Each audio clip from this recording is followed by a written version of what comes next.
Hello dear students, welcome back to my channel physics SPC. Calorimetry का एक question. The specific heat of a solid at low temperature varies according the relation. यहाँ C को represent किया गया है specific heat से। ठीक है। के टी की power Q, where K is a constant and T temperature in kelvin. The heat required to raise the temperature of mass M दे रखा है, such a solid from 0 kelvin to 20 kelvin. ठीक है। अब देखो देखो heat energy जब temperature किसी सॉलिड का बढ़ता है, अगर ये कोई सॉलिड है, इसका मास एम है और इसका टेम्परेचर राइज किया है डेल्टा टी, ये राइज इन टेम्परेचर है, राइज इन टेम्परेचर। तो इसको कितनी हीट एनर्जी देनी पड़ती है? तो Q is equal to m s delta t. लेकिन ये फॉर्मूला तब वैलिड होता है जब स्पेसिफिक हीट जो है आपकी सॉलिड की, ये कांस्टेंट हो, है ना। तो ये लगाएंगे स्पेसिफिक हीट कांस्टेंट हो तो ऐसे कर सकते हैं। लेकिन प्रॉब्लम यह है कि जो स्पेसिफिक हीट गिवन है सी, यहाँ पे सी रिप्रेजेंट किया है स्पेसिफिक हीट को, वो टाइम डिपेंडेंट है। एक सॉलिड है हमारे पास,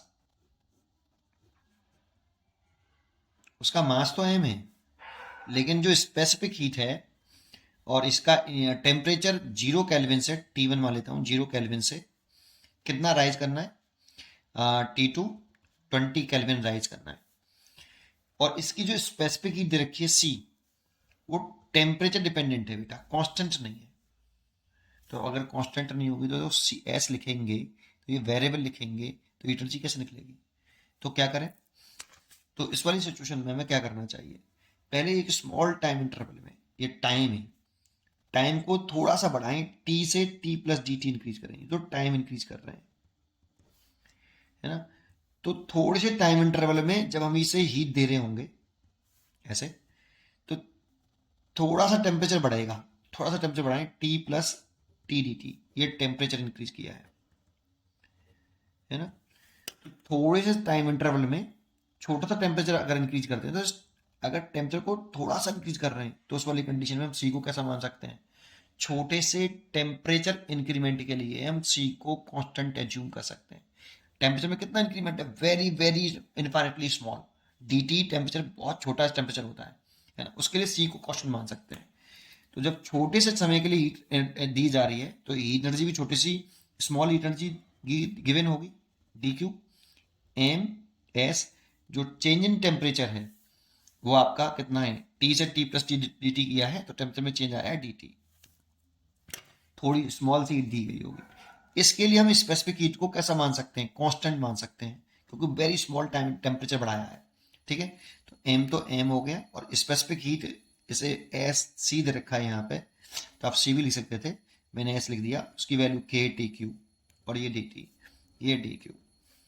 अब क्या कर लो, इसका इंटीग्रेशन कर लो, क्योंकि अगर किसी ऑब्जेक्ट को इनफाइनाइट पार्ट में तोड़ना पड़े, फिर तोड़ के जोड़ना पड़े, तो मन में ख्याल इंटीग्रेशन का आना चाहिए, क्योंकि हमने टेम्परेचर को 0 से 20 केल्विन को बहुत छोटे छोटे पार्ट में तोड़ लिया बेटा। और टेम्परेचर को तोड़ लेंगे तभी एक छोटे से टेम्परेचर के लिए आप स्पेसिफिक हीट को कांस्टेंट मान सकते हो, तभी ये वाला फॉर्मूला लगेगा। ठीक है। अब इसका इंटीग्रेशन कर देंगे वो साइड का, तो टोटल हीट एनर्जी निकल आएगी, है ना। तो कितना टेम्परेचर बढ़ाना है बेटा? 0 से, तो मैं T1 अभी T2 लिख लेता हूँ, T1 से T2 बढ़ाना है। ठीक है।